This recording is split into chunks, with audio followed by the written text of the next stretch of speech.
Okay, let's unpack this. Welcome back to the deep dive. Today, we are attempting something, well, something truly unprecedented. We're going to be tracing a single thread of narrative, of a story's endurance, across nearly 6 centuries. And it links 5 wildly disparate lives. I mean, we're going from a besieged embroideress in 15th century Byzantium. All the way to an interstellar traveler in the 22nd century. It's an extraordinary feat of source material assembly. Our stack details the history of this single, highly fragile text. A single ancient Greek prose tale. Right. And through just incredible luck and so much human dedication, it becomes the centerpiece of survival and meaning for every single character it touches. That's the mission right here. We're exploring how a story about a simple shepherd seeking a utopian city in the sky manages to endure wars, technological collapse. Intentional erasure, even the vacuum of space travel. Exactly. What is it about this specific text, Cloud Cuckoo Land, that gives it such staggering durability? I think we have to start with the source material's origin story, because it immediately establishes this theme of information surviving against all odds. Okay. The tale is attributed to Antonius Diogenes, written around the end of the 1st century CE. But here's the first twist. Diogenes didn't claim to be the author. Right. He claimed he was merely the transcriber, Yes. which is the first layer of this meta-narrative complexity. We're told through a 9th century Byzantine summary, which is already a story of survival, It is, yeah. that Diogenes penned this story as a letter to an ailing niece, claiming he found the true text in a tomb in Tyre. A city on the Phoenician coast. Yeah. And the tomb itself sounds like something out of a myth. It really does. It was marked with an inscription that, well, it instantly tells you the rules of this universe are flexible. It says, Aethon lived 80 years a man, 1 year a donkey, 1 year a sea bass, 1 year a crow. It sets the stage for the narrative's bizarre metamorphic sequence right away. Yep. But it also hints at the sheer length of Aethon's journey. And inside, we're told, Diogenes found a wooden chest. With an invitation, which I just love. It says, stranger, whoever you are, open this to learn what will amaze you. It's irresistible. It is. And inside were 24 cypress wood tablets, the alleged original text. And the detail of 24 tablets is important, isn't it? Oh, it's crucial. It's a direct allusion to Homer's epics, the Iliad and the Odyssey, which are also organized into 24 books or rhapsodies. So Diogenes is positioning this shepherd's almost comical quest as something. As equally monumental, a new epic journey of discovery. So even the physical container of the story, these, moldering tablets in a tomb, is screaming about the survival of the past. Yes. It suggests that knowledge, even knowledge as, frankly, absurd as a talking sea base, can outlast empires. Absolutely. And that survival is what connects our 5 central figures. We have Anna, the secret reader in 1453 Constantinople. Omer, the shepherd conscripted into the Ottoman army. Zeno, the translator grappling with wartime trauma in 20th century Idaho. Then Seymour, the environmental activist driven by despair in the 21st century. And finally, Constance, who is trying to navigate digital and physical reality on the generation ship Argos. They're all just. Yeah. They're so separated by time, technology, geography, yet they're all seeking the same thing. A blueprint. A blueprint for how to live when the world around you is collapsing. Yeah. So how does this single, fragile story manage to become a tool for survival and a vehicle for hope across time, war, and technology? Let's jump into Aethon's original wonderfully absurd quest. Okay, so the initial premise is rooted in insecurity, which I think makes Aethon really relatable despite all the mythological trappings. Right.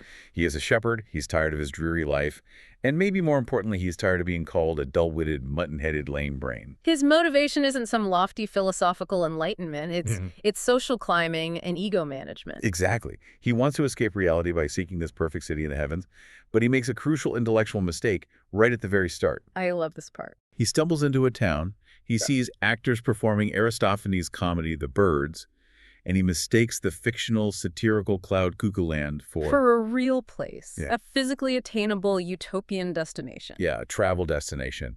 And this immediately anchors the whole story in this complicated, sometimes messy relationship between fiction and reality. And his vision of this paradise is it's truly delightful in its simplicity. He pictures golden towers stacked on clouds, and the hedonistic details are just magnificent. Rivers of broth gushing from spigots, wine running freely in the streets, But the ultimate symbol of opulence Yes, the tortoise. is this slow-moving, automated delivery system. The tortoise is circulating with honey cakes balanced on their backs. It's pure fantasy, designed for a shepherd who lives on dry rations and hard work. But the story, even in its comedy, is deeply concerned with philosophical reality. Right. Right as Aethon sets out, he encounters the crone. The crone's warning. It's detailed in folio gamma, and it's really the story's central philosophical pivot. Yeah. But Aethon, he completely misses it. He does. She tells him, what you already have is better than what you so desperately seek. And she paints this very real picture of the world outside his village bandits, ghouls, ruin. So the crone is essentially the voice of grounded reality. She is. She's telling Aethon that true happiness isn't about acquiring gold or, automated honey cakes. It's appreciating the modest life he already possesses. His cheese, his wine, his flock. If he seeks perfection, he'll only find suffering. But if he had listened, we wouldn't have a story. True.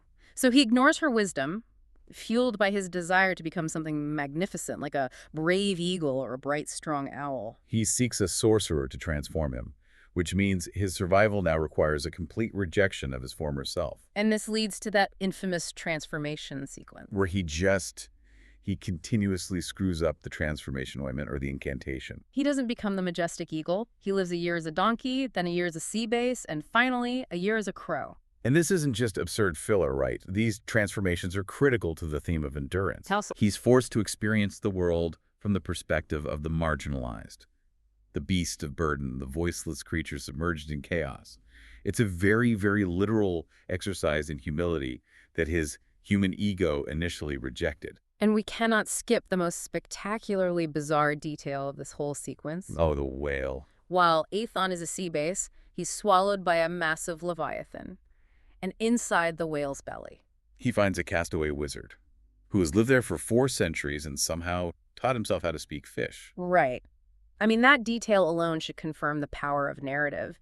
It's mythology nested within mythology. It is. It's showing that even in the belly of ruin, intellectual life, the pursuit of knowledge, can continue for 400 years. The story is arguing that the human mind and its capacity for language is the ultimate survival tool, even when you're physically encased in a monster. Exactly. And this arduous, metamorphic journey culminates at the gate of Cuckoo Land, which is guarded by owls. And there, he must answer the ultimate philosophical challenge. A riddle. The riddle is, he that knows all that learning ever rid knows only this. This brings us back to the material reality of our sources, because the original answer in the Greek text was lost. It was too faded or eroded to be recovered by Zeno centuries later. And so Zeno, the scholar who dedicated his life to translating and resurrecting this ancient wisdom, he supplied the answer. Nothing. What a stunning realization, especially coming from a devoted scholar. Diogenes' tale, by Zeno's interpretation, argues that the endpoint of all accumulated human learning isn't omniscience. No, it's the profound recognition of intellectual humility. It mirrors the crone's warning. The search for everything perfect inevitably leads back to the void. No, unless you have learned something on the journey itself. Right. It connects directly to this idea of the text as a machine for survival. The story guides you, the reader, not to the gold towers. But back to the realization that the journey, the effort of discovery and transformation, that is the point. And this recognition of nothing becomes the foundation upon which true, durable hope must be built. And that durable hope is what we see tested immediately as we transition across the centuries, where the pursuit of these fragile words becomes a life and death struggle. So our sources now shift to Constantinople, 1453. A place where the physical reality of the city is literally dissolving under siege, but the intellectual life, the life preserved in books, is desperately trying to cling to existence. And we meet Anna, a 12-year-old embroideress. Anna's world is so restricted, it's bounded by the cramped cell she shares with her older sister, Maria. She shouldn't be interested in books. Her life is prescribed, focused on the delicate work of embroidery. But her curiosity is this profound, almost dangerous hunger. And her teacher, Licinius, is the initial source of this literary infection, as you called it. He feeds her fragments of Homer, specifically the Odyssey stories of Ulysses' raft and the brass-walled city of Sigyria. These are stories of epic, difficult homecomings and distant utopias. It's the same theme. Exactly. And Licinius teaches her the fundamental mechanism of knowledge creation, that linking sounds forms words, and linking words constructs worlds. This is the origin of Anna's private sanctuary. Even as the real walls of Constantinople begin to crumble, she is building an internal world with the 1,000 blank pages of her mind. Her desire for physical texts leads her to this dangerous secret mission. Scrambling over the ancient, weary walls of the city through cobwebs and netting to visit an abandoned priory. She is risking severe punishment, possibly death, just for the possibility of finding forgotten treasures. And what she finds is such a potent commentary on the vulnerability of knowledge. It is. The room is open to the sky. It's described as corroded by weather and time. She doesn't find chests of gold. She finds books, some wet, some crumbling, some mold-filled codices. She's risking everything for scraps. She delivers these finds to Italian scribes from Urbino who are trying to amass a library that would surpass even the Pope's collection. And at first, they dismiss her finds. Right. Tax records, charters, liturgical scraps. But the sources note they value the alien codex and hold out hope for finding a text that contains the entire world. This moment really underscores the fluctuating value of information, doesn't it? Anna sees inherent value in every piece of writing as a world waiting to be built. While the scholars, driven by this intellectual fervor of the Renaissance, they're seeking the one perfect, world-defining text. Anna is risking life and limb for what others might discard as worthless scraps in a world where paper is far less durable than goatskin. Now, contrast Anna's intellectual world with Omer's physical reality. 200 miles away. Yeah. Omer is conscripted due to the superior quality of his working animals, his oxen, moonlight, and tree. And he carries a mark of difference, a cleft lip and palate, which leads to superstition. It makes him an outsider, a child with the face of a hare. Omer's focus is pure physical endurance, not language. His world is tangible, it's defined by the strength of his oxen. But that strength is what drags him into the heart of the Ottoman war machine. And the sources provide such visceral details of this war machine. Omer is involved in hauling the massive bombard, a 30-foot-long cannon. The sheer effort required casting a mold that was the grave bed for a giant. The spectacle of this early industrial warfare is just breathtaking. The foundry sounds are described as something huge inside the tent, chewing. Yeah. It's an act of spectacular, terrifying creation. Omer feels awe, thinking, I have seen things I did not know how to dream. But this is creation aimed purely at destruction. And the cost is immediate and intimate. The bombardment is unrelenting, turning the moat into this grotesque cemetery. But the worst tragedy for Omer is the fate of his oxen. Tree suffers and Moonlight dies. The superior animal is sacrificed to the relentless demands of the siege. And Omer is forced to watch Moonlight disassembled for meat. That loss is his turning point. He deserts, not out of political conviction, but out of personal grief for the innocent companions he lost. Meanwhile, inside the crumbling city, Anna is facing the end. As the siege reaches its horrifying climax, Anna, in her own personal collapse, uses the story fragments she found, the Ethon Codex, working from memory, to comfort her dying sister Maria. She narrates Aethon finally glimpsing the distant glow. And Marina whispers the essential takeaway. He never stops believing. The story becomes medicine. It becomes a way to process impending death and chaos through a narrative framework of enduring hope. And this is where their paths merge, creating the first great act of textual survival. Omer, deserting, finds Anna, injured and alone in the chaos following the city's fall. He binds her wrist with Moonlight's old halter, a relic of his lost, durable world, and leads her away. And he treats her as a companion, a recalcitrant donkey, which connects her directly to Aethon's early transformation. Their eventual life in Omer's mountain village is a testament to the crone's original wisdom. They find this difficult, durable piece. And Anna uses the story again, narrating from memory and the surviving codex to heal their feverish youngest son. The story of the seeker who transforms and returns home becomes a restorative force against physical sickness and historical trauma. They don't build golden towers. They build a lasting family life based on endurance and simplicity, using the ancient tale as a literal tool for familial survival. The story of finding utopia becomes the story of finding home right where you already stand. What's fascinating here is how the survival of the text hinges on two opposite forces. You have Anna's fierce intellectual dedication to transcription, and Omer's durable, practical ability to shepherd them through a collapsing physical world. They had to come together for the story to survive that shift from the glorious age of Constantinople to the isolation of the mountains. So 5 centuries pass, marked by the slow, dedicated work of generations protecting this text.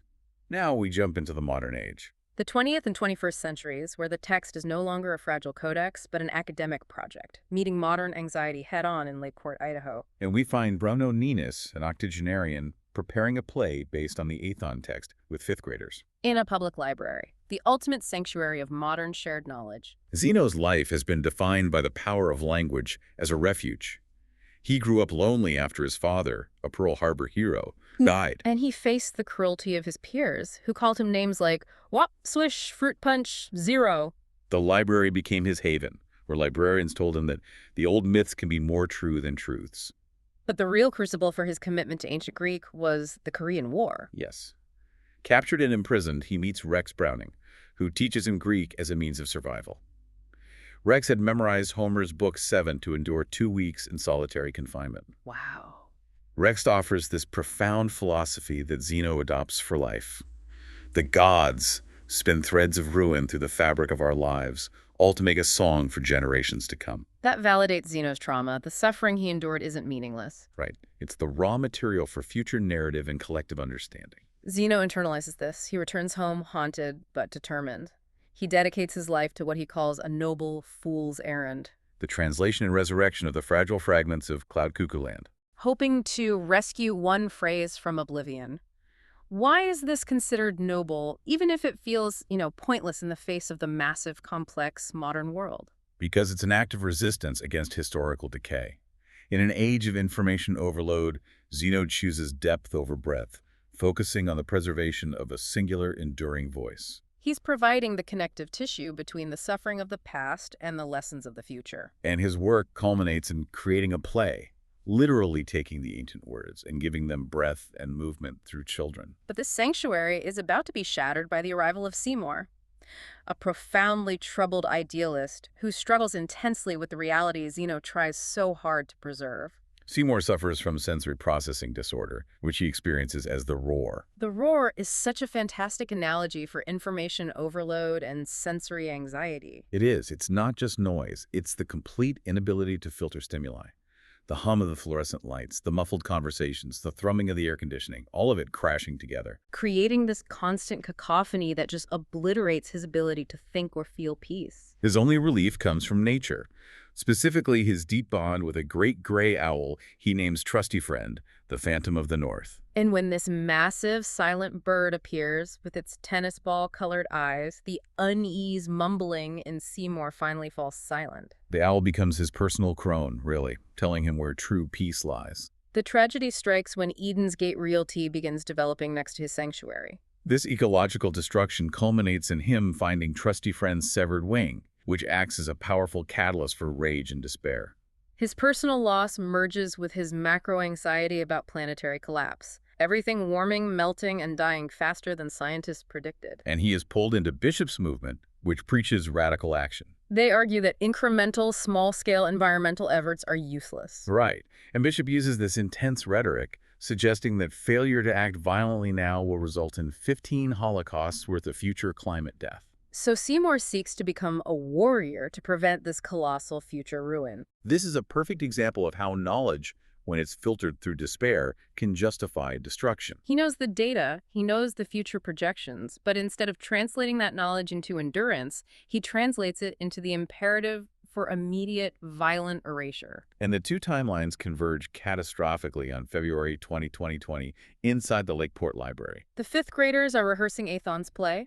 The prop sarcophagus is painted with the epitaph, man, donkey, sea bass, crow, making the myth physically present. Seymour enters the library with the bombs.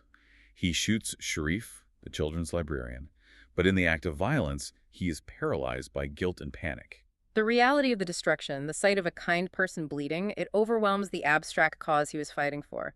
He realizes his attempt is botched. His subsequent action is deeply telling. He throws the deadbolt, and then he hides the backpack bomb in a place that is subconsciously sacred to him. Nonfiction 598.27, the owl section. The precise location Marion, the librarian, had shown him the field guide years earlier. In the middle of his attempted destruction, he is seeking refuge in the memory of Trusty Friend. And Zeno, hiding with the children, sees his photocopied script pages fall. He sees the Greek word ophron, meaning ruin or destruction, which he translated from Homer.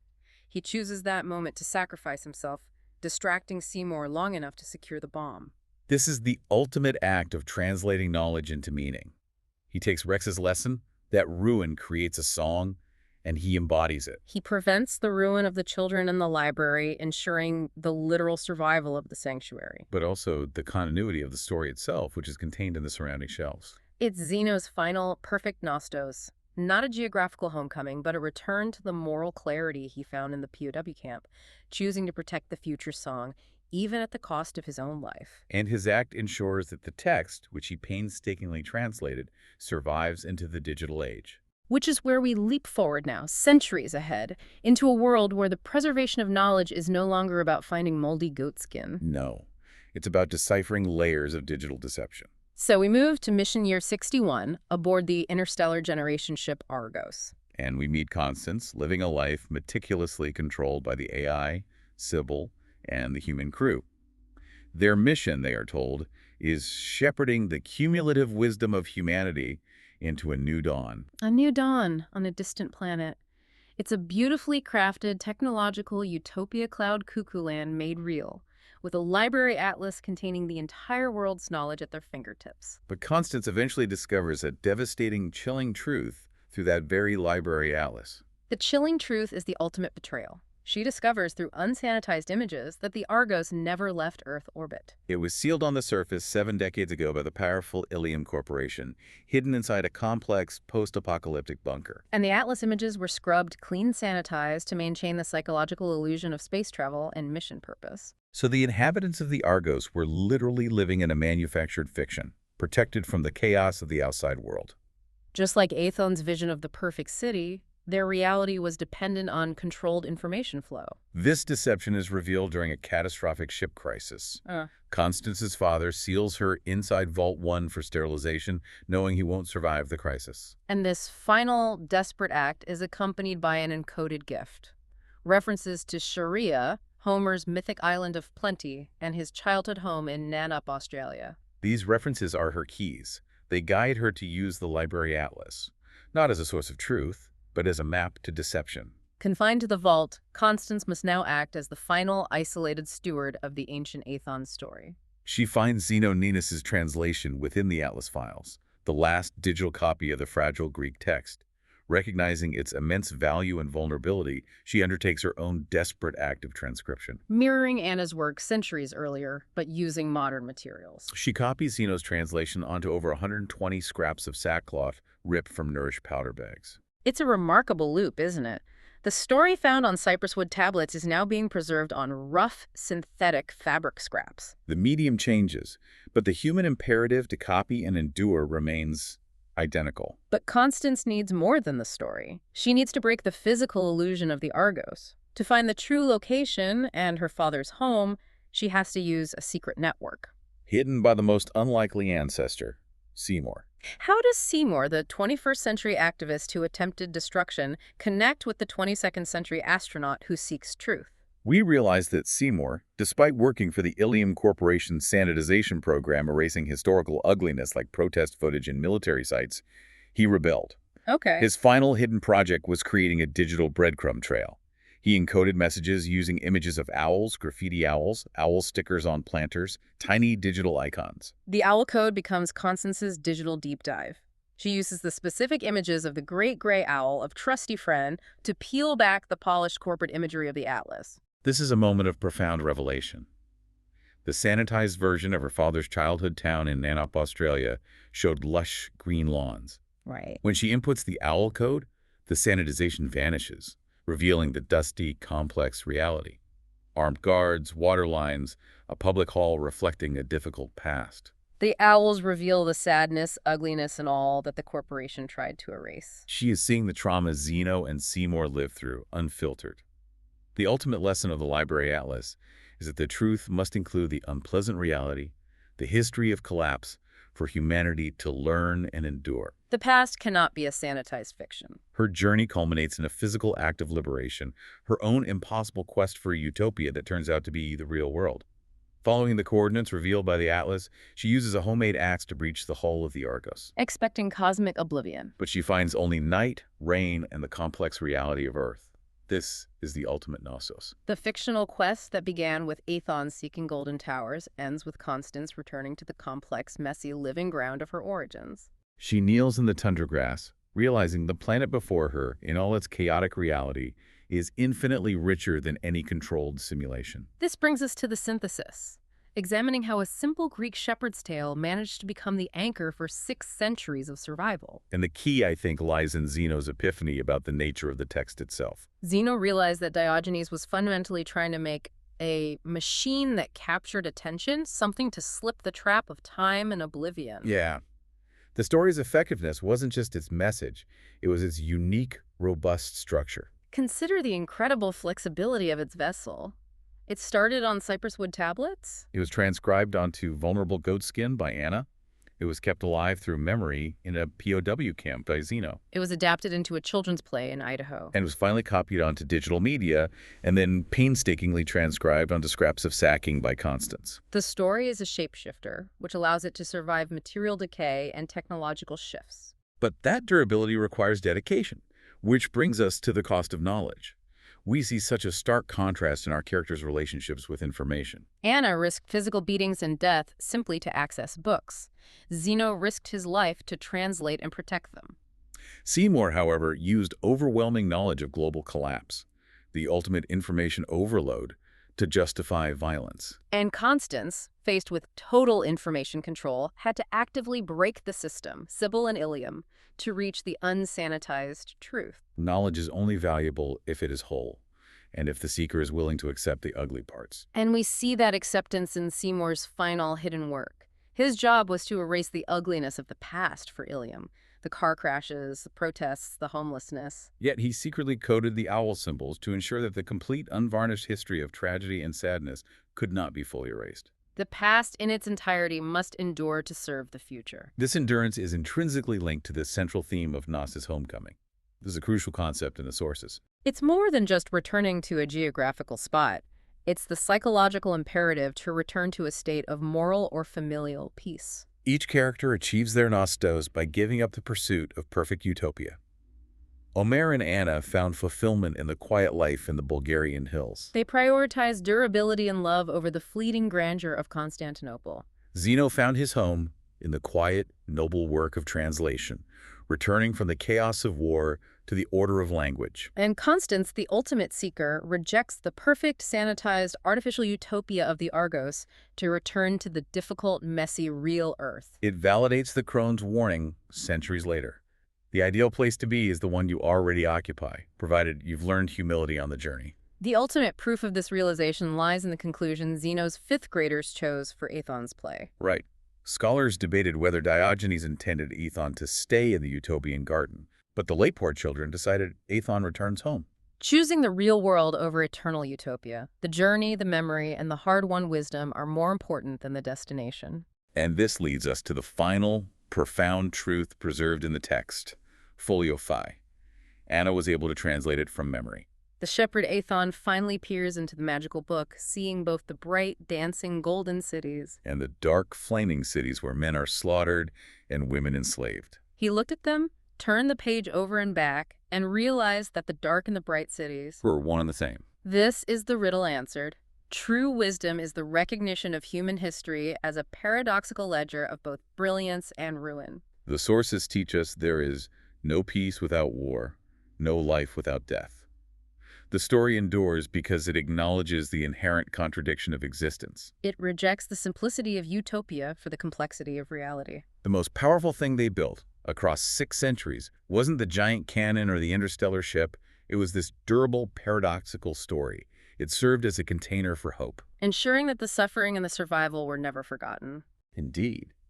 And if the text itself is a machine built to ensure that the entire complicated truth, the good and the ruin, survives, what responsibility does this knowledge place on you?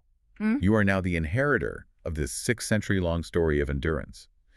Your role is not just to read the book, but to ensure that the threads of paradox and complexity woven by Anna, Omer, Zeno, Seymour, and Constance continue to be passed on. A truly profound thought on the enduring power of narrative.